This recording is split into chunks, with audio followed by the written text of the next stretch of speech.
মাত্র 799 টাকায় বাফেট। হ্যাঁ, ধানমন্ডির 7 মসজিদ রোডে রয়েছে অসংখ্য বাফেট রেস্টুরেন্ট, তার মধ্যে ক্যাফেরিও একটু স্পেশাল।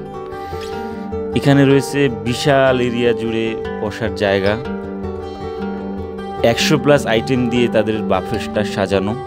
হ্যাঁ, আমরা এসেছি ক্যাফেরিও ধানমন্ডিতে। এখানে রয়েছে চমৎকার চমৎকার আইটেম, 100+ আইটেমগুলা আসলে গুণে শেষ করার মতো না। একটার পর একটা ধারাবাহিকভাবে আমি আইটেমগুলো দেখানোর চেষ্টা করেছি। মজাদার সব আইটেম।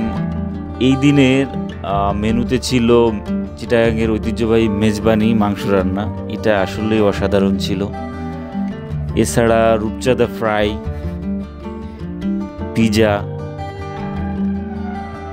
এছাড়া কমন যে বাফেটের মেনুগুলা এগুলো তো ছিলই। স্পেশালি মাটন বিরিয়ানি ছিল, যেটা সবাই বেশ মজা করে খাচ্ছিল। আসলেই মাটন বিরিয়ানিটা খুবই চমৎকার রান্না করেছেন যিনি শেফ মাটন বিরিয়ানিটা। এছাড়া যে সমস্ত আইটেমগুলা আমার ফেভারিট সেগুলো আমি টেস্ট করছিলাম।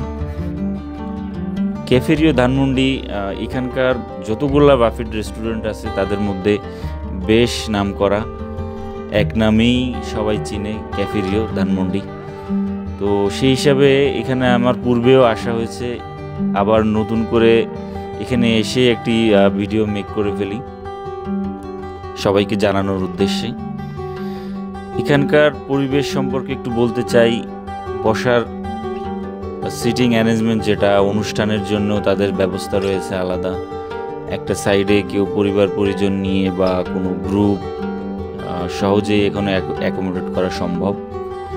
এখানে ফুড স্টেশনের আশপাশে যথেষ্ট স্পেস রয়েছে এবং ফুডের ক্যাটাগরিতে যে সমস্ত আইটেম রাখা আছে ধারাবাহিকভাবে, এটা সো মাচ প্রেজেন্টেবল। আরও কিছু বিষয় যেটা বলে রাখি, এনভায়রনমেন্টটা খুবই কুল, যেহেতু সময় 2-3 ঘন্টা থাকে। সো এখানে চিল করে প্লাস খাওয়া দাওয়া করে এখানে সময় কাটানো খুবই আনন্দদায়ক। সো যারা বাফেট এনজয় করতে চান তারা ধানমন্ডিতে যদি বাফেট এনজয় করতে চান সেক্ষেত্রে দ্য ক্যাফেরিও ধানমন্ডি আমার মতে